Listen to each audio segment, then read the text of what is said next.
പണ്ട് ആനയും അംബാനിയും ഉണ്ടായിരുന്ന ഒരു തറവാടാണ്, ഒരു കൊട്ടാരമാണിത്. അംബാനിയല്ല മന്ത്രി, അംബാനി. നീയുടെ സ്ഥാനത്ത് ജീവൻ. അത് ഏത് രാഗമാണ് രാജൻ? അത് വാച്ചവി പറഞ്ഞുതരാം. രാജൻ, ഈ രാഗം ലേശം കടുപ്പം തന്നെ. ലേശം കടുപ്പമുള്ള രാഗമാണ്. മന്ത്രിക്ക് ഒരു കാര്യം അറിയാവോ? എന്താണ് രാജൻ? 1 ലക്ഷത്തോളം പീരങ്കിപ്പണം, 1.5 ലക്ഷത്തോളം കുതിരപ്പണം, 2 ലക്ഷത്തോളം കലാൽപ്പണം, അത്രയും ഉണ്ടായിരുന്ന ഒരു രാജ്യമാണ് നമ്മുടേത്. രാജാവേ, അതിനൊരു സംശയം. എന്താണ്? അപ്പൊ നമ്മുടെ രാജ്യത്തെ ടോട്ടൽ ജനസംഖ്യ എത്രയാണ് രാജാവേ? ഏകദേശം 4000 ചില്ലുവാനും. 4000 എവിടെയാണ് ഈ ലക്ഷത്തിന് കണക്കിരിക്കുന്നത്? മന്ത്രി, രാജാക്കന്മാർ പടയുടെ കാര്യം പറയുമ്പോൾ സ്വല്പം കയറ്റിയായിരിക്കും. പടയുടെ കാര്യം പറഞ്ഞ മൊത്തം പടക്കമായിരുന്നല്ലേ? മഹാരാജൻ, എനിക്കൊരു കാര്യം ഉണർത്തിക്കാനുണ്ട്. ഉണർത്തിരി മാത്രമല്ലേ ഉള്ളൂ. അതെ, നമ്മുടെ കിണറ്റിലെ വെള്ളം വറ്റി. ഓഹോ, എങ്കിൽ എത്രയും പെട്ടെന്ന് ഭൂഗർഭ ശാസ്ത്രത്തിന് വിവരം അറിയിക്കൂ. അയ്യോ, അയാളെ വിളിച്ച വരൂലെന്നേ. അതെന്താണ് കാര്യം? അതെ, അയാളുടെ ഭാര്യ 12ാമതും പ്രസവിച്ചു കിടക്കുവാ. ഓഹോ, 12ാമതും? അതെ. മന്ത്രി, ഒന്ന് അന്വേഷിക്കണം. അയാൾ ഭൂഗർഭ ശാസ്ത്രജ്ഞനാണോ അതോ സ്ത്രീ ഗർഭശാസ്ത്രജ്ഞനാണോ? മഹാരാജൻ മഹാരാജൻ മഹാരാജൻ മഹാരാജൻ നീണാൾ വാഴട്ടെ. വീണില്ലെങ്കിലോ? ഇല്ലെങ്കിലും വാഴട്ടെ. മഹാരാജൻ, ഞാൻ നോമിനൊരു സംശയം. സംശയം ചോദിക്കാനാണോ തമിഴ്നാട്ടിൽ നിന്ന് വൈക്കോലും വണ്ടി വന്ന് നിൽക്കണ കൂട്ടി നിൽക്കുന്നത്? അത് വെച്ചോളൂ. നമ്മുടെ മഹാറാണിയുടെ നമ്മുടെ മഹാരാണി അല്ല രാജാവിന്റെ മഹാറാണിയുടെ ഈ നയന മനോഹരമായ കാർക്കൂന്തലിന് കാരണം എന്താണ് രാജൻ? താളി. രാജൻ, താളി ചെമ്പരത്ത് താളിയാണ്. താളിയുടെ ഈ മുടിയുടെ രഹസ്യം. തനിക്ക് വേണോ താളി? വേണ്ട മഹാരാജൻ, വേണം. ഞാൻ ഷേവ് ചെയ്താലോ എന്ന് ആലോചിക്കണം. നല്ല കാര്യം. ഷേവ് ചെയ്യാൻ ബാർബർ ഷോപ്പിൽ പോകുമ്പോൾ ഒരു ബീഡിയുമായിട്ട് വേണം പോകാൻ. അതെന്തിനാണ് രാജൻ? വാ കണ്ടുപിടിക്കണ്ടേ? മഹാരാജൻ, എന്താ ഒരു സോറി, ഞാൻ വന്ന കാര്യം പറയാൻ വിട്ടുപോയി. അതൊരു പുതിയ കാര്യമല്ലോ. എന്തെങ്കിലും കൃത്യമായിട്ട് ഓർത്ത് പറഞ്ഞിട്ടുണ്ടോ? റാണി പൊക്കോളൂ. ഇവിടെ വന്നാൽ ഗുരു മൊത്തം തെറ്റിക്കും. ശരി മഹാരാജൻ. വിട്ടോളൂ.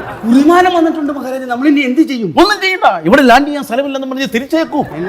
ആ വന്ന വിമാനം വിമാനമല്ല, കുറിമാനം വന്നിട്ടുണ്ടെന്ന്. കുറിമാനം? എന്തും പറഞ്ഞു. അയലത്തെ രാജ്യമായിട്ട് നമ്മൾ യുദ്ധം ചെയ്യണമെന്ന്. യുദ്ധമോ? എന്ന് ഇന്ന് വൈകുന്നേരം പുറപ്പെടണം, നാളെ ഞായറാഴ്ച യുദ്ധം. എന്താണ് ഗുരു? മന്ത്രി എന്താണ് ഇയാൾ പറയുന്നത്?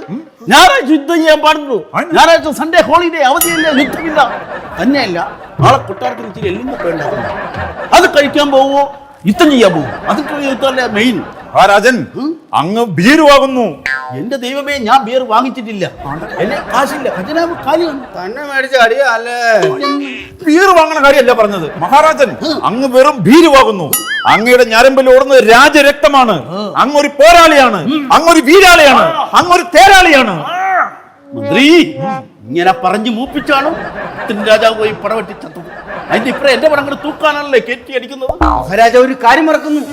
അങ്ങയുടെ അച്ഛന്റെ രക്തവും അങ്ങയുടെ രക്തവും ഒന്ന് തന്നെയാണ്. കുറച്ച് താടി നീട്ടി വളർത്തി പറഞ്ഞ് വിവരക്കഴിഞ്ഞ് നിൽക്കും.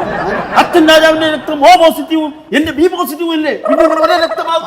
അങ്ങ് വീണ്ടും വീണ്ടും തെളിയിക്കുന്നു അങ്ങൊരു ഭീരുവാണെന്ന്. മന്ത്രി, നാം ഒരു ഭീരുവല്ല, യുദ്ധത്തിൽ പേടിച്ചിട്ടല്ല.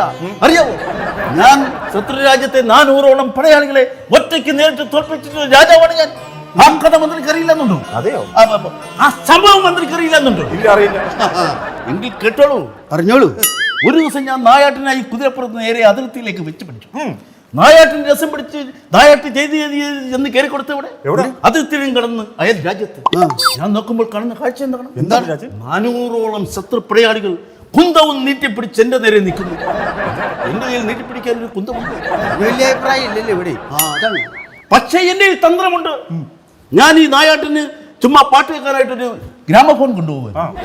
ഒട്ടുമാന്തിച്ചില്ല, തന്ത്രം പ്രയോഗിച്ചു. എതിർ രാജ്യത്തിന്റെ ദേശീയ ഗാനം ഞാൻ അതിലേക്ക് പ്രയോഗിച്ചു. ഈ ഗാനം കേട്ടതും എതിർ രാജ്യത്തെ ശത്രുക്കൾ, ആ സൈന്യങ്ങളെല്ലാം കൂടി അറ്റൻഷൻ അടിച്ചവിടുന്നു. ആ തക്കത്തിന് ഞാൻ ഓടിയപ്പോൾ അവർ പറയുന്നു വിളിച്ചു, നിൽക്കടാ അവിടെ. ഞാൻ പറഞ്ഞു, നിങ്ങളുടെ ദേശീയ ഗാനത്തിന് ഞാനെന്തിനു നിൽക്കണം? എന്റെ രാജ്യത്തെ ദേശീയ ഗാനം വിടും, അപ്പൊ ഞാൻ നിൽക്കാന്ന് പറഞ്ഞു. ആ ഓട്ടോടി ഞാൻ നേരെ അന്തപ്പുറത്തി വന്ന് 3 എഴുന്നേറ്റത്.